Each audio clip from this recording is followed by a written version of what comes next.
السلام علیکم ورحمۃ اللہ وبرکاتہ. ان الحمد للہ نحمده ونستعینه ونستغفره ونعوذ باللہ من شرور انفسنا ومن سیئات اعمالنا من يهده الله فلا مضل له ومن يضلل فلا هادي له. اشهد ان لا اله الا الله وحده لا شريك له وأشهد أن محمدا عبده ورسوله. أما بعد فإن خير الحديث كتاب الله وخير الهدي هدي محمد صلى الله عليه وسلم وشر الأمور محدثاتها وكل محدثة بدعة وكل بدعة ضلالة وكل ضلالة في النار. ہر مسلمان اس بات کی گواہی دیتا ہے کہ لا الہ الا اللہ محمد الرسول اللہ، اللہ کے سوا کوئی معبود برحق نہیں، اور جناب محمد اللہ کے بندے اور اللہ کے رسول ہیں صلی اللہ علیہ وسلم. لا الہ الا اللہ کہنے والے بہت زیادہ ہیں. سوال یہ ہے کہ جو بھی لا الہ کہہ دے کیا وہ مومن ہے؟ جو بھی لا الہ الا اللہ کہہ دے کیا وہ جنتی ہے؟ جو بھی لا الہ الا اللہ کہہ دے کیا وہ جہنم کی آگ سے اس وجہ سے بچ جائے گا؟ تو اس کا جواب ہے کہ نہیں، ایسا نہیں ہے. ورنہ تو مدینہ کے منافق بھی کلمہ پڑھتے تھے، لیکن کیا انہیں کلمہ پڑھنے کا کوئی فائدہ ہوا؟ میرے بھائی آپ سے سوال ہے، کلمہ پڑھنے کا کوئی فائدہ ہوا؟ نہیں ہوا. عبداللہ ابن ابی جو منافقوں کا سردار تھا، نبی علیہ الصلوۃ والسلام نے اس کا جنازہ پڑھایا، جنازے میں اس پہ فاتحہ پڑھی، درود پڑھا، اس کے لیے دعائیں کی، بلکہ آپ نے اس کے منہ میں اپنا بابرکت لعاب بھی ڈالا، بلکہ آپ نے کفن کے طور پہ اپنی قمیض بھی دی، اس قمیض میں اسے کفنایا جائے. اس سب کے باوجود اسے کوئی فائدہ نہیں ہوا. تو پتہ چلا کہ لا الہ الا اللہ کے کچھ تقاضے ہیں، لا الہ الا اللہ کی کچھ شرائط ہیں. جو ان شرائط کے مطابق لا الہ الا اللہ کہے گا اسے ہی لا الہ الا اللہ کہنے کا فائدہ ہوگا. یہ شرائط کیا ہیں، یہ ہمارا آج کا موضوع ہے. اور جس کتاب سے درس ہو رہا ہے وہ شیخ ابن باز رحمہ اللہ کی کتاب ہے الدروس المہمہ. اس میں وہ کہہ رہے ہیں وَأَمَّا شُرُوطُ لَا إِلَٰهَ إِلَّا اللَّهُ فَهِيَ الْعِلْمُ الْمُنَافِي لِلْجَهْلِ وَالْيَقِينُ الْمُنَافِي لِلشَّكِّ وَالْإِخْلَاصُ الْمُنَافِي لِلشِّرْكِ. کہ لا الہ الا اللہ کی شرائط ہیں، ان میں سے پہلی شرط یہ ہے کہ علم. پہلی شرط کیا میرے بھائیو؟ علم. ایسا علم جو جہالت کے متضاد ہو، جس میں جہالت بالکل نہ ہو. علم کس چیز کا؟ آپ کو یہ معلوم ہونا چاہیے کہ میں جو کہہ رہا ہوں لا الہ الا اللہ، اس کا مطلب کیا ہے، اس کا معنی کیا ہے. جب تک اس کا مطلب معلوم نہیں ہوگا لا الہ الا اللہ کہنے کا فائدہ نہیں ہوگا. لا الہ الا اللہ کا مطلب جاننے کے بعد جو لا الہ الا اللہ کہے گا یہ ہوگا پکا مومن. مکہ والوں کو دیکھ لیجئے، لا الہ الا اللہ کا مطلب معنی مفہوم جانتے تھے، انہوں نے لا الہ الا اللہ پڑھنے سے انکار کر دیا، کیونکہ ان کو پتا تھا کہ یہ کلمہ پڑھنے کا مطلب کیا ہے. اللہ تعالیٰ فرماتے ہیں اجعل الآلہۃ الہ واحدہ ان ھذا لشیء عجاب. کہنے لگے کہ اس آدمی نے سارے معبودوں کو ایک معبود کر دیا ہے، یہ کتنی عجیب بات کر رہا ہے. تو انہوں نے لا الہ الا اللہ کا مطلب جاننے کے بعد یہ کلمہ پڑھنے سے انکار کر دیا، کیونکہ انہیں معلوم تھا کہ اس کا مطلب یہ ہے کہ لا الہ الا اللہ، اللہ کے سوا کوئی بھی نہیں ہے جس کی ذرا بھی عبادت کی جائے. اس کا مطلب یہ ہوگا کہ لات کو سجدہ نہیں کر سکتے، اس کا مطلب یہ ہوگا کہ عزا کو پکار نہیں سکتے، اس کا مطلب یہ ہے کہ حبل کے نام پہ بکرا ذبح نہیں کر سکتے. تو انہوں نے کہا کہ ایسا کلمہ ہم پڑھنے کے لیے تیار نہیں ہیں. آج چونکہ کلمہ پڑھنے والے یہ نہیں جانتے کہ کلمہ کا مطلب کیا ہے، اس لیے وہ کلمہ بھی پڑھتے ہیں اور شیخ عبد القادر جیلانی رحمہ اللہ کے نام پہ 11ویں کے موقع پہ بکرا بھی ذبح کرتے ہیں۔ وہ کلمہ بھی پڑھتے ہیں، نمازیں بھی پڑھتے ہیں، نماز کے بعد یا رسول اللہ مدد یا علی مدد کا نعرہ بھی لگاتے ہیں۔ وہ کلمہ بھی پڑھتے ہیں اور نبی علیہ السلام کی قبر پہ آ کے آپ کو پکار رہے ہوتے ہیں کہ ہمیں اللہ سے بیٹا لے کر دیں، ہمارے لیے استغفار کریں، روز قیامت ہمارے لیے شفاعت کیجیے گا۔ اب آپ کی شفاعت برحق ہے، لیکن شفاعت کے مالک آپ نہیں ہیں۔ شفاعت کا مالک کون ہے؟ اللہ۔ اور آپ کے فوت ہو جانے کے بعد آپ کو پکارنا، چاہے وہ شفاعت کے نام پہ ہو، وہ دعا ہے اور دعا عبادت ہے، اور اللہ کے علاوہ کسی اور سے عبادت جائز نہیں ہے۔ اس لیے لا الہ الا اللہ کی پہلی شرط یہ ہے کہ آپ کو معلوم ہو کہ لا الہ الا اللہ کا مطلب کیا ہے، اس میں کس چیز کی نفی ہے، کس چیز کا اثبات ہے۔ تو اس میں کس چیز کی نفی ہے کہ اللہ کے علاوہ کسی کی عبادت نہیں ہو سکتی، چاہے وہ عیسیٰ علیہ السلام ہو، چاہے وہ جناب محمد ہو صلی اللہ علیہ وسلم، چاہے شیخ عبد القادر جیلانی ہو، اللہ کے علاوہ کسی اور کو نہ سجدہ ہو سکتا ہے، نہ رکوع ہو سکتا ہے، نہ کسی اور سے دعا ہو سکتی ہے، نہ کسی اور کے نام پہ بکرا ذبح کیا جا سکتا ہے۔ یہ ہے لا الہ الا اللہ کا مطلب۔ اور اس میں اس بات کیا ہے کہ عبادت ہوگی اللہ کی ہوگی، ایک اللہ ہے جو عبادت کے لائق ہے، یہ ہے اس بات۔ نبی کسی اور کی عبادت نہیں ہو سکتی، اس بات کہ ایک اللہ کی عبادت ہوگی، یہ ہے لا الہ الا اللہ۔ جو اس کا مطلب جان لے گا اسے کلمہ پڑھنے کا فائدہ ہوگا۔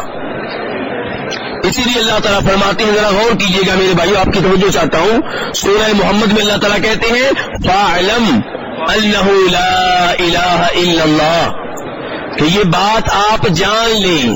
یہاں پہ اللہ کیا کہہ رہے ہیں؟ یہ بات آپ، یہ نہیں کہا کہ ورد کریں لا الہ کا، یہ نہیں کہا وظیفہ کریں، کہا فَاعْلَمْ، یہ بات جان لیں، یہ بات ذہن نشین کر لیں کہ انہ لا الہ الا اللہ، اللہ کے سوا کوئی بھی نہیں ہے جو کسی بھی عبادت کے لائق ہو۔ تو یہاں پہ زور کس بات پہ دیا گیا کہ کلمے کا مطلب جان لیں، کلمے کا مطلب معلوم ہونا چاہیے۔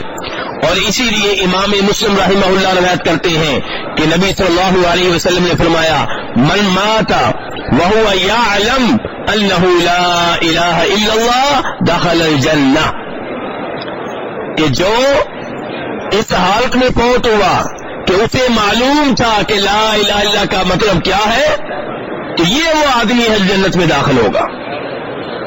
لا الہ الا اللہ کا مطلب معلوم ہونا چاہیے، اور کل بھی میں نے اشارہ کیا تھا لا الہ الا اللہ کا مطلب یہ نہیں ہے کہ اللہ خالق ہے، اللہ مالک ہے، اللہ رازق ہے، اس میں کوئی شک و شبہ نہیں کہ اللہ خالق ہے، اللہ مالک ہے، اللہ رازق ہے، اور کوئی اور خالق نہیں ہے، کوئی اور مالک نہیں ہے، کوئی اور رازق نہیں ہے۔ لیکن کلمے کا مطلب یہ نہیں ہے، کلمے کا مطلب یہ ہے کہ عبادت صرف اللہ کی ہوگی جو کہ خالق ہے، مالک ہے، رازق ہے۔ تو اس لیے پہلی شرط کیا ہے کلمہ کی کہ کلمے کا مطلب معلوم ہونا چاہیے، علم۔ اور دوسری شرط کیا ہے؟ یقین ہو، المنافی للشک، جس میں کسی شک کی گنجائش نہیں ہے، اس کلمے کے اوپر یقین ہو، یعنی کہ کلمے کا جو معنی آپ نے جان لیا ہے اس معنی پہ یقین ہونا چاہیے۔ یہ نہیں ایک مولوی کی تقریر سنی مسجد نبوی میں آ کر تو کہا آئندہ شیخ عبد القادر جیلانی رحمہ اللہ کے نام پہ بکرا ذبح نہیں کرنا، یہ غلط ہے۔ جب پاکستان واپس پہنچے 11ویں آئی، ساری دنیا کر رہی ہے جی، تو ایسا کلمہ نہیں چاہیے جس میں کبھی ادھر کبھی ادھر، جس میں شک داخل ہو جائے، نہیں وہ نہیں۔ وہ کلمہ جس کا مطلب بھی معلوم ہو، جس کے اوپر 100% یقین ہو، تلوار چلتی ہے چل جائے، گولی چلتی ہے چل جائے، آگ میں جلا دیا جائے، لیکن پختہ عقیدہ یہ ہو کہ اللہ کے علاوہ کوئی نہیں ہے جس کی عبادت ہو سکتی ہے، یہ یقین ہونا چاہیے۔ اللہ تعالیٰ کیا فرماتے ہیں سورہ حجرات میں 26 اس بارے میں؟ انما المؤمنون الذين آمنوا بالله ورسوله ثم لم يرتابوا، مومن کون ہے؟ مومن وہ ہے جو اللہ پہ ایمان لائے، اللہ کے رسول پہ ایمان لائے، اور پھر کبھی بھی شک میں نہیں پڑے۔ جو شک میں پڑ جائے وہ مومن نہیں ہے۔ مومن وہ ہے جو شک میں نہ پڑے۔ اور یہاں پہ دو حدیثیں آپ کے سامنے رکھنا چاہوں گا، جن حدیثوں سے پتا چلے گا کہ کلمہ پڑھنے کا فائدہ تب ہے جب کلمہ کے معنی و مفہوم پہ آپ کو کیا ہو میرے بھائیوں، میرے ساتھ ہی ہے نا۔ آپ کیا بحث چل رہی ہے، بڑا کیا گفتگو ہو رہی ہے ہماری کہ لا الہ کی شرائط کیا ہے؟ گفتگو کیا ہو رہی ہے؟ لا الہ کی کیا ہے شرائط؟ کیا پہلی شرط کیا تھی؟ علم، دوسری یقین۔ تو میرے بھائی دوسری شرط کیا ہے؟ یقین۔ اب یہ یقین والی شرط ہم کہاں سے لے کر آ گئے؟ کیا گھر سے لے کر آئے ہیں؟ ہم نے شرط کیوں لاگو کر دی ہے کہ لا الہ الا اللہ پہ یقین ہوگا تب فائدہ ہوگا؟ میرے بھائیوں یہ شرط ہمیں احادیث سے ملی ہے۔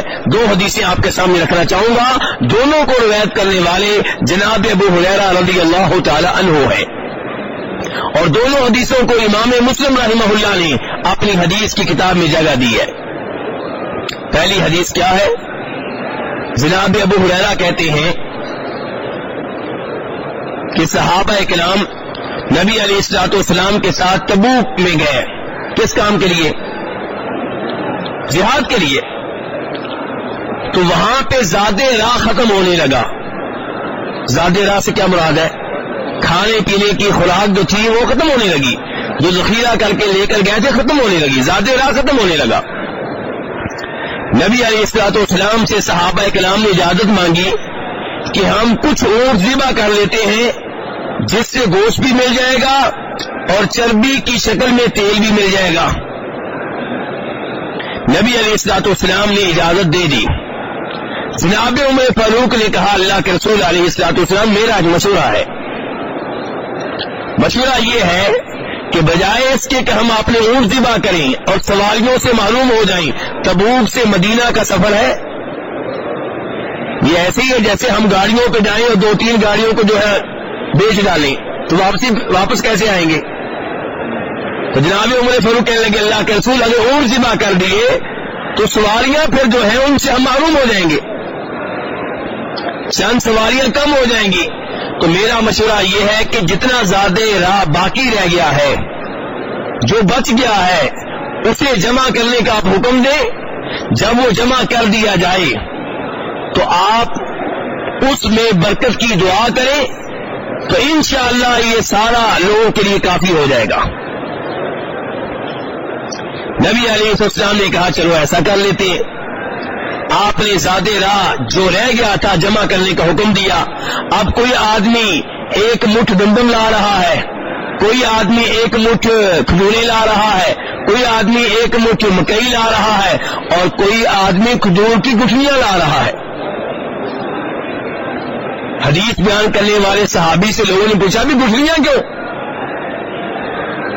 صحابی سے حدیث نقل کرنے والے مجاہد سے لوگوں نے پوچھا بھی گٹھلیاں کیوں؟ کہا اس زمانے میں صورتحال اتنی خطرناک تھی کہ لوگ گٹھلیاں، کھجور کی گٹھلیاں وہ چوستے اور اوپر سے پانی پی لیتے۔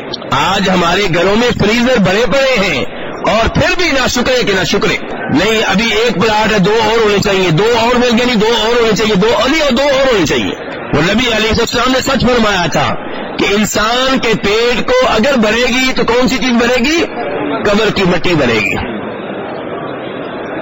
تو صحابہ کرام کو دیکھ لیجئے، بہرحال ایک دسترخوان پہ یہ سارا باقی ماندہ زادے راہ جمع کر دیا گیا۔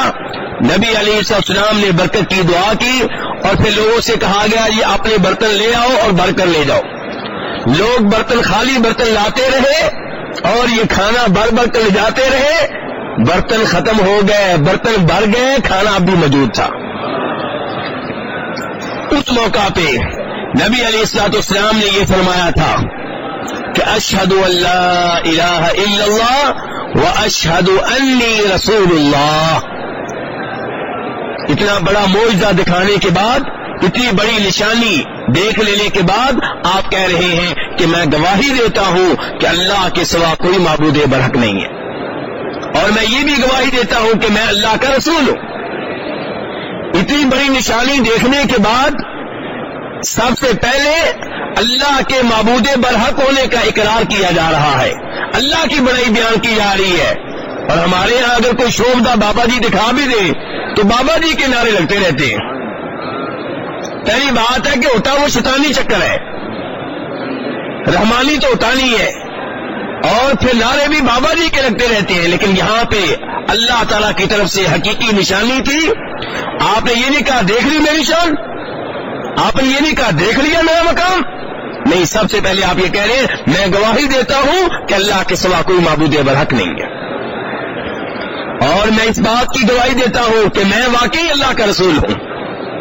اس کے بعد آپ فرماتے ہیں کہ لا یلقى اللہ بہما عبد غیر شاک فیہما الا دخل الجنہ، جو بھی مومن ان دونوں چیزوں کی گواہی دے گا۔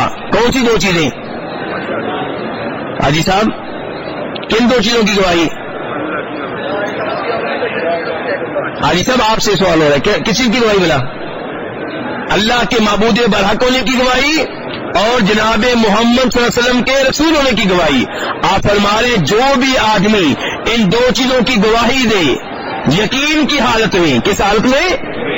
دوسری شرط یقین کی حالت میں، غیر شاکن، اسے ان دو چیزوں کے بارے میں کوئی شک و شبہ نہ ہو، تو جب اللہ سے ملے گا روز قیامت، اللہ سے ملاقات ہوگی، اللہ اس آدمی کو جنت میں جگہ دے گا۔ اس حدیث سے کون سی شرط معلوم ہوئی کہ لا الہ الا اللہ پہ کیا ہونا چاہیے؟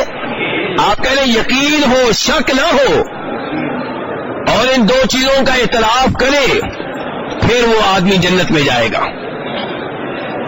دوسری حدیث میرے بھائیوں، جناب ابو ہریرہ کہتے ہیں کہ ہم نبی علیہ السلام کی مجلس میں بیٹھے ہوئے تھے، مجلس میں جناب ابو بکر بھی تھے، جناب عمر بھی تھے۔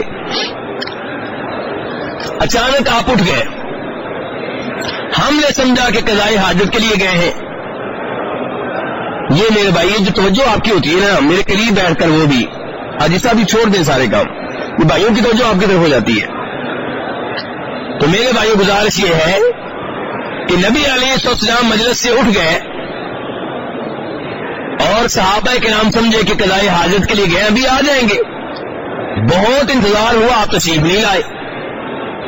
صحابہ کرام پریشان ہونے لگے، گھبراہٹ کا شکار ہونے لگے کہ نبی علیہ السلام کے ساتھ کوئی مسئلہ نہ ہو گیا ہو۔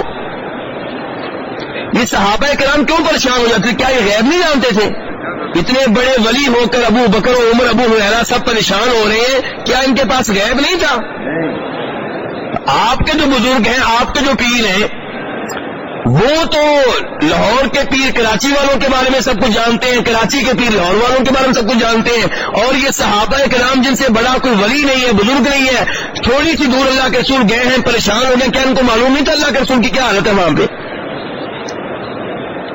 کوئی بھی انہیں سے غیب نہیں جانتا تھا۔ کیوں جی؟ جناب ابو ہریرہ کہتے ہیں ہم پریشان ہو گئے، گھبرا گئے، کہتے ہیں پھر ہم آپ کی تلاش میں نکل کھڑے ہوئے۔ جناب ابو ہریرہ کہتے ہیں انصاریوں کا ایک باغ تھا، میں اس باغ کے پاس پہنچا کہ یہاں پہ دیکھتا ہوں، باغ کا چکر لگایا، چار دیواری تھی، مجھے کوئی راستہ نہیں ملا، اندر جانے کے لیے کوئی راستہ نہیں ملا، کوئی دروازہ نہیں ملا۔ ایک دیوار کے نیچے گزرگاہ تھی، پانی کی گزرگاہ، جہاں سے باہر کے کنویں سے باغ میں پانی داخل ہوتا تھا۔ وہاں سے میں ایسے داخل ہوا، ایسے سمٹ کر داخل ہوا جیسے لومڑی داخل ہوتی ہے۔ اندر گیا تو آگے اللہ کے رسول تھے صلی اللہ علیہ وسلم۔ اللہ کے رسول نے کہا ابو ہریرہ کیسے آئے؟ کہا اللہ کے رسول ہم آپ کی مجلس میں تھے، آپ اٹھ کے گئے اور اتنے لیٹ ہو گیا کہ ہم پریشان ہو گئے کہ کچھ ہو ہی نہ گیا ہو۔ ہم تو آپ کو تلاش کر رہے ہیں، تلاش کرتے کرتے میں یہاں پہ آیا ہوں۔ تو نبی علیہ السلام نے جناب ابو ہریرہ کو اپنے دونوں جوتے دیے۔ کیا دیے؟ اپنے دونوں جوتے دیے۔ ابو ہریرہ یہ دونوں میرے جوتے لے جاؤ، اور اس باغ کی دوسری طرف تمہیں جو بھی آدمی ملے، شرط یہ ہے کہ وہ لا الہ الا اللہ پڑھتا ہو، لا الہ الا اللہ کی گواہی دیتا ہو، اس بات کا اعلان کرتا ہو کہ اللہ کے سوا کوئی معبود برحق نہیں ہے، مستیقنا بہا قلبہ، اس کے دل میں اس کلمے پہ یقین ہو. شرط کیا شرط آ رہی ہے؟ اس کلمے پہ کیا ہو؟ یقین ہو. اسے خوشخبری دے دو کہ جو بھی یہ کلمہ اس حالت میں پڑھے گا کہ کلمے پہ یقین ہو، وہ جنت میں جائے گا. جناب ابو ہریرہ کہتے ہیں، اب میں حدیث مکمل کر دوں. جناب ابو ہریرہ کہتے ہیں کہ میں جا رہا تھا، آگے سے عمر آ گئے رضی اللہ تعالیٰ. عمر نے کہا کہاں بھائی جوتے کون سے ہیں، کس کے جوتے ہیں؟ کہا اللہ کے رسول علیہ السلام کے جوتے ہیں. اللہ کے رسول نے جوتے تمہیں کیوں دیے ہیں؟ جی اللہ کے رسول نے مجھے خوشخبری دی ہے، یہ جوتے نشانی کے طور پہ ہیں تاکہ پتہ چلے واقعی خوشخبری اللہ کے رسول کی طرف سے لے کر آ رہا ہوں. یہ حدیث کا مفہوم ہے، اور خوشخبری آپ نے یہ دی ہے. جناب ابو ہریرہ کہتے ہیں عمر فاروق نے زور سے میرے سینے پہ ضرب لگائی، کھپڑ مارا میرے سینے پہ، میں گر پڑا زمین پہ، اور کہا واپس جاؤ اللہ کے رسول کے پاس. میں اللہ کے رسول کے پاس واپس جانے لگا، میری حالت رونے والی تھی. عمر فاروق بھی میرے پیچھے پیچھے. اللہ کے رسول علیہ السلام کے پاس پہنچے تو اللہ کے رسول نے کہا ابو ہریرہ کیا ہوا؟ میں نے پوری بات بتائی تو جناب عمر فاروق سے اللہ کے رسول نے پوچھا کیوں بھائی عمر ایسا کیوں ہوا ہے، یعنی کہ کیوں مارا ابو ہریرہ کو؟ کہا اللہ کے رسول صلی اللہ علیہ وسلم یہ خوشخبری دے کر جو آپ نے بھیجا ہے، اگر یہ خوشخبری عام لوگوں تک پہنچ گئی تو مجھے خطرہ یہ ہے کہ اس خوشخبری پہ بھروسہ کر لیں گے اور نیک اعمال ترک کر دیں گے. آپ یہ خوشخبری اس طرح عام نہ کریں. نبی علیہ السلام نے جناب ابو ہریرہ سے کہا ٹھیک ہے ابو ہریرہ، اب تم یہ خوشخبری لے کر نہ جاؤ. تو مسئلہ بھی بتا دیا گیا اور اس خوشخبری کو عام لوگوں تک پہنچنے سے روک دیا گیا. لیکن اس کا مطلب یہ نہیں کہ حق چھپا لیا جائے. جناب ابو ہریرہ نے یہ حدیث لوگوں کو بتائی، لیکن یہ خدشہ رہتا ہے کہ عام لوگ کہیں اسی پہ بھروسہ کر کے بیٹھ نہ جائیں اور کہیں نیک اعمال سے محروم نہ ہو جائیں. اور حقیقت یہ ہے میرے بھائیوں، جس کا صحیح معنوں میں اس کلمہ پہ ایمان ہوگا، یقین ہوگا، وہ نیک اعمال ضرور کرے گا. کیونکہ کلمے کا مطلب کیا ہے کہ اللہ کے علاوہ کوئی معبود برحق نہیں ہے، اور اللہ معبود برحق ہے، یعنی کہ اس کی عبادت کرنی ہے، اس کے لیے نمازیں پڑھنی ہے، اس کے لیے روزے رکھنے ہیں، اس کے لیے حج کرنا ہے، اس کے لیے عمرہ کرنا ہے. بہرحال بتانا یہ چاہتا ہوں کہ اس حدیث سے یہ شرط معلوم ہوئی کہ کلمے پہ یقین ہونا چاہیے. یقین اسی کو ہوگا جس کو پتا ہوگا یقین کس بات پہ، معنی معلوم ہوگا تو معنی بھی معلوم ہونا چاہیے، اس کلمے کا مفہوم بھی معلوم ہونا چاہیے، اور اس کلمے پہ یقین بھی ہونا چاہیے. اور تیسری شرط یہ ہے کہ یہ کلمہ کہا جائے اخلاص کے ساتھ. کس کے ساتھ میرے بھائیوں؟ کلمہ کہتے ہو کہ دنیاوی مطلب نہیں ہے، جان بچانا مقصود نہیں ہے، بلکہ مقصد کیا ہے؟ رب کی رضا. رب کی رضا کے لیے کلمہ کہا جائے. امام بخاری روایت کرتے ہیں جناب اعتبان رضی اللہ عنہ سے، وہ کہتے ہیں کہ نبی علیہ السلام نے فرمایا تھا کہ جو لا الہ الا اللہ کہے اور اللہ کی رضا لینے کے لیے کلمہ پڑھے، اللہ تعالیٰ اس پہ جہنم کی آگ حرام کر دیں گے. اس حدیث میں کیا شرط آ گئی؟ اس حدیث میں کیا شرط آ گئی ہے کہ یہ کلمہ کہنا اللہ کی رضا کے لیے، یعنی کہ اخلاص سے کہنا ہے، دنیا لینے کے لیے نہیں، حکومت لینے کے لیے نہیں، مال لینے کے لیے نہیں، کسی مسلمان ملک کی نیشنلٹی لینے کے لیے نہیں. یہ کلمہ پڑھے اللہ کی رضا کے لیے اخلاص کے ساتھ، تو پھر اس کلمہ کا فائدہ ہوگا. تو تین شرطیں آج کے درس میں میں نے ذکر کی ہیں. لا الہ الا اللہ کی تین شرائط ذکر کی ہیں. پہلی کیا ہے؟ علم. دوسری کیا ہے؟ یقین. تیسرے نمبر پہ کیا ہے؟ اخلاص. کے کلمہ آپ اخلاص سے کہیں، خلوص سے کہیں، اللہ کی رضا لینے کے لیے کہیں، دنیا لینا مقصود نہ ہو، جان بچانا مقصود نہ ہو. اللہ تبارک تعالیٰ سے دعا ہے کہ ہمیں یہ کلمہ پڑھنے کی اور اس کا معنی و مفہوم جاننے کی اور اس پہ یقین رکھنے کی اور اخلاص کے ساتھ یہ کلمہ کہنے کی ہمیں توفیق عنایت فرمائے. وصلی اللہ تعالی علی نبی محمد وآلہ وصحبہ اجمعین.